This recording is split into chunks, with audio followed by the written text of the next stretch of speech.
UGC net और बिहार बेट, हमें इनमें से क्या चूज करना चाहिए, कौन सा हमारे लिए बेस्ट होगा और हम कौन कौन से चीजों के लिए एलिजिबल है। तो आज की इस पर्टिकुलर वीडियो में हम लोग उन्हीं पर चर्चा करने वाले हैं और समझते हैं कि हमारे लिए क्या बेस्ट होने वाला है। अगर आप असिस्टेंट प्रोफेसर बनना चाहते हैं तो डेफिनेटली ये वीडियोस आपके लिए काफी इंपॉर्टेंट होगा और मैं ईच एंड एवरी पॉइंट पर चर्चा करने वाला हूं। तो फटाफट कनेक्ट हो जाइए। मैं विकास आनंद आप सभी का स्वागत करता हूं एंड फर्स्ट ऑफ ऑल सभी लोगों को राधे राधे। देखो, सबसे पहले दोनों में डिफरेंशिएट समझ लीजिए आप। देखो, यूजीसी नेट जो है वो सेंट्रल लेवल पर लिया जाने वाला एग्जाम है और जो हमारा बिहार बेट है ये स्टेट लेवल पर, यानी कि बिहार एलिजिबिलिटी टेस्ट।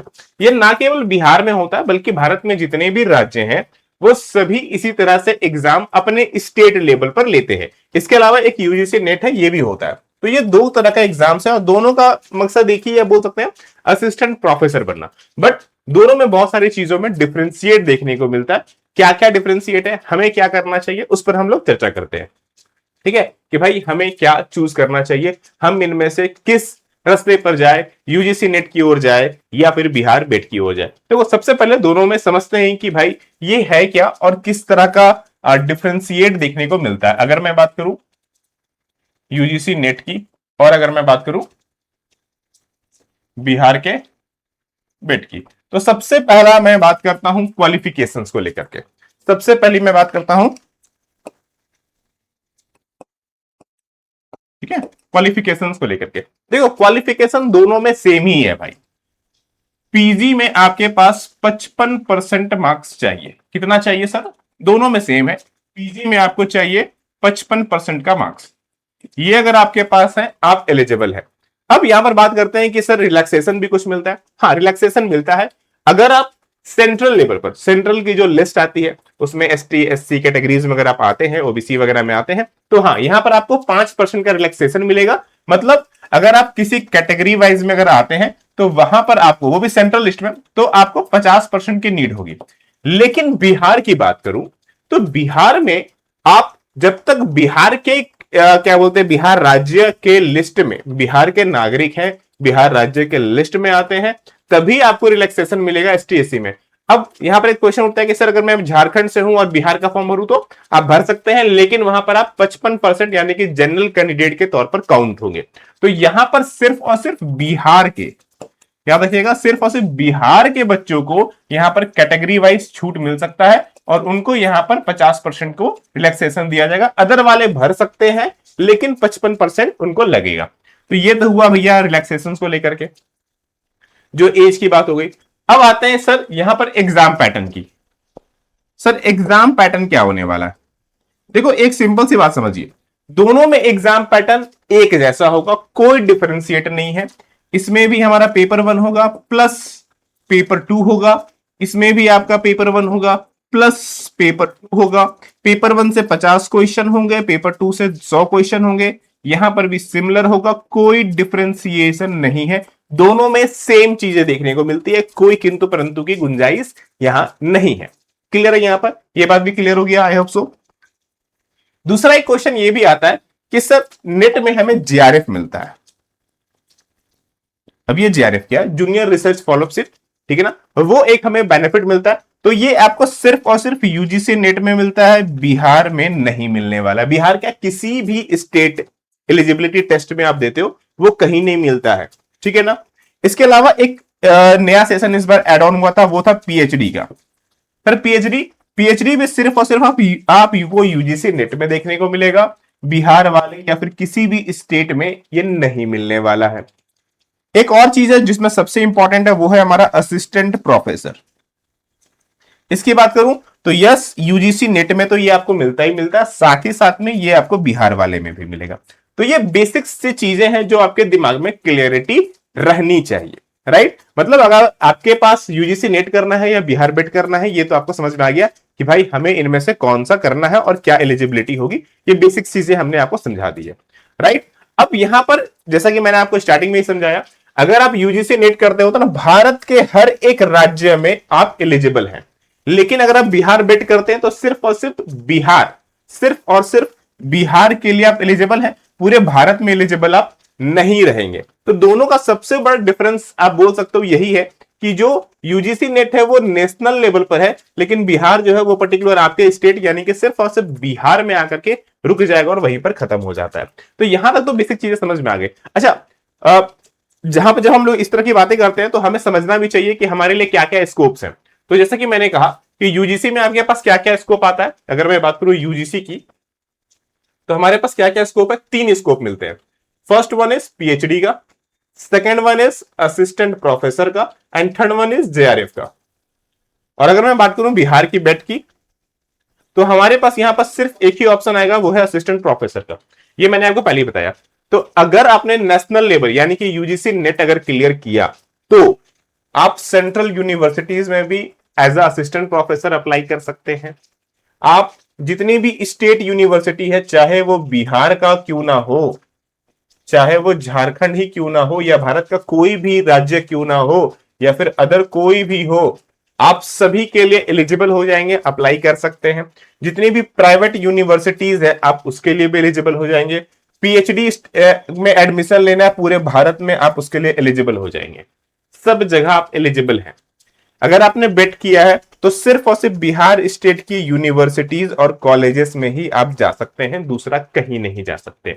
ये बेसिक सी जानकारी है जो आपको ध्यान में रखनी होती है, ठीक है। अच्छा, एक चीज यहां पर बच्चों में और भी दिमाग में क्वेरीज आता है कि सर बिहार में, देखो अगर एक सिंपल सी बात समझो, बिहार में लगभग 6,000 से 9,000 मतलब लगभग 6500 से लेकर के 9,000 के बीच में असिस्टेंट प्रोफेसर की वैकेंसीज आनी को है, राइट। तो ऐसे में ये गोल्डन अपॉर्चुनिटी है। और बिहार बेट की बात करूं तो लास्ट 2002 में ये एग्जाम हुआ था, ध्यान से देखो। अब यहां पर एक चीज और भी समझ लो आप कि एग्जाम्स पैटर्न और एग्जाम्स की बातें करते हैं, ठीक है। समझिए यहां पर कि जो नेशनल लेवल का एग्जाम है, जो यूजीसी नेट होता है, वो साल में 2 बार होता है, एक बार जून में होता है, एक बार दिसंबर में होता है, ठीक है ना। लेकिन बिहार बेट की बात करूं तो ये लास्ट एग्जाम जब लिया था इसने, पता है कब लिया, 2002 में।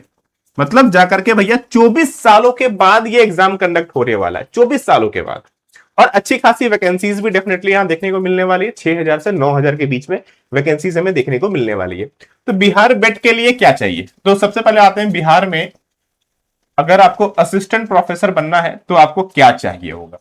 अगर असिस्टेंट प्रोफेसर बनना है तो क्या करना होगा, देखो इसके लिए तो आपको जो बीपीएससी द्वारा असिस्टेंट प्रोफेसर की जो एग्जाम्स होगी वो आपको क्लियर करना होगा, वो तो बात अलग है।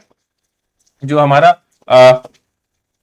बिहार असिस्टेंट प्रोफेसर का एग्जाम जो होगा आपको ये क्लियर करना होगा, आफ्टर दैट होगा। लेकिन इस एग्जाम को देने के लिए आप एलिजिबल हैं या नहीं है वो डिसाइड किससे होगा, आपके पास नेट की डिग्री हो तो भी चलेगा, आपके पास जेआरएफ की डिग्री हो तो चलेगा, आपके पास बेट की डिग्री हो तो चलेगा।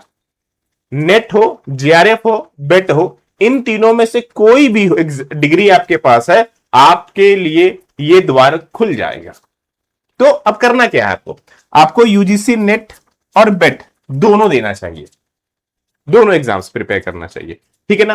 ये जो एग्जाम है यूजीसी नेट जेआरएफ है, यूजीसी नेट की बात करूं और बेट की बात करूं, दोनों की जो वैलिडिटी है वो लाइफ टाइम होती है, ध्यान समझ लीजिए। इसका आप यूज लाइफ टाइम के लिए कर सकते हैं, ऐसा नहीं है कि आपको बार बार एग्जाम देना होगा, ठीक है। तो अब यहां पर बात आती है कि सर हमें क्या करना चाहिए, किस चीज की प्रिपरेशन करनी चाहिए। ध्यान से देखेंगे आप, समझ जाइए। तो मैं आपको एक चीज अच्छे से बता दूं, दोनों का पेपर का जो सिलेबस है, दोनों की जो सिलेबस है, ठीक है, प्लस जो एग्जाम पैटर्न है, ये दोनों 100% सेम है। ये दोनों क्या है, सेम है भैया। अब चूंकि एग्जाम पैटर्न सेम है, सिलेबस सेम है, इसका मतलब अगर यूजीसी नेट में जिस टाइप का क्वेश्चन आएगा उसी टाइप का बिहार बेट में भी आएगा। हाँ, यहां पर आप ध्यान समझिए, यूजीसी नेट का जो एग्जाम का लेवल होता है ना वो as per compare of high होता है, और बिहार का जो होता है ना वो मॉडरेट होता है। तो आपको तैयारी किसकी करनी चाहिए, अगर मैं सिंपल सी भाषा में बोलूं, आपको तैयारी यूजीसी नेट की करनी चाहिए। क्योंकि अगर आप यूजीसी नेट की तैयारी करते हो तो बिहार बेट की तैयारी ऑटोमेटिक हो जाती है, एक्स्ट्रा कुछ भी नीड नहीं पड़ता है आपको, एक्स्ट्रा कुछ भी नीड नहीं है। यानी कि अगर आपने यूजीसी नेट की तैयारी की तो बिहार बेट तो ऑटोमेटिक आ गया, बिकॉज ऑफ ये मॉडरेट है और ये हाई लेवल है और दोनों का एग्जाम पैटर्न और सिलेबस सेम है। दैट्स वाई यहां पर तो आप बड़े आराम से दोनों को एक साथ टैकल कर लोगे। तो आपको तैयारी इसकी करनी चाहिए। दूसरी इंपॉर्टेंट चीज देखो, अभी जून यूजीसी नेट जून 2026 का एग्जाम होना है। बिहार बेट ऑफकोर्स उसके बाद होगा और उसके बाद असिस्टेंट प्रोफेसर होगा।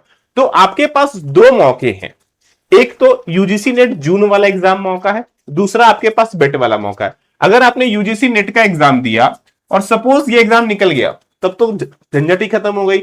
बिहार क्या, फिर आप झारखंड, बंगाल, जो नियरेस्ट जितने भी स्टेट हैं, आप सबके लिए एलिजिबल हो जाएंगे, ठीक है ना।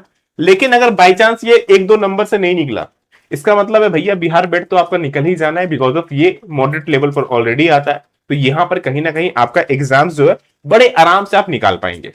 समझ रहे हैं मेरी बातों को। तो आपको जो प्रिपरेशन है वो डेफिनेटली 110% आज से शुरू कर दो, और किसकी करो, यूजीसी नेट जून वाले एग्जाम्स की शुरू कर लो, ठीक है। क्योंकि जून वाला अगर आपने प्रिपेयर किया तो बिहार बेट ऑटोमेटिक आपके पॉकेट में घुस जाएगा, आप उसके लिए एलिजिबल हो जाएंगे, और उतना एग्जाम्स को डेफिनेटली जो लेवल है ना, आप उसको भी पार कर चुके होंगे। तो आई होप सो आपको सारी चीजें क्लियर हो गई होगी। अब जो बच्चे तैयारी कर रहे हैं, देखो यूजीसी नेट जून 2026 वाली बैचेस ऑलरेडी गोइंग ऑन है। उसके अलावा बेट स्पेशल बैच ये भी ऑलरेडी चल रही है, यानी कि दोनों बैचेस चल रही है अभी आपकी, यूजीसी भी चल रही है और बेट वाली भी बैच चल रही है।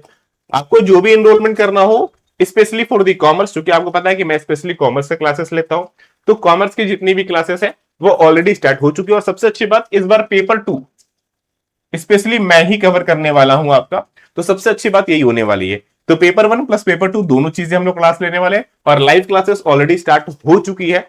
नहीं ज्वाइन किया है तो सिंपली ऐप डाउनलोड करो और जाकर के अपना जो सिलेक्शन बैच है वो जाकर के ज्वाइन करो, क्योंकि असिस्टेंट प्रोफेसर बनने का मौका, इतनी अच्छी वैकेंसीज, यानी कि लगभग 6,500 से 9,000 के बीच में जो वैकेंसीज आने वाली है भाई, दोबारा नहीं मिलने वाली है। और पता है आपको, बेट 24 साल के बाद हो रहा है, ये भी दोबारा नहीं मिलेगा। तो आपके पास गोल्डन चांस है, दरवाजा नॉक नॉक कर रही है किस्मत, बस दरवाजा खोलिए, दिल खोल के स्वागत कीजिए, और इससे अच्छा अपॉर्चुनिटी मिस नहीं करना है। और कोई क्वारीज हो रिगार्डिंग ऑफ कोर्स, आप सिंपली व्हाट्सएप करके अपनी क्वारीज को दूर कर सकते हैं। मिलते हैं फिर क्लासेस में, सभी लोगों को राधे राधे।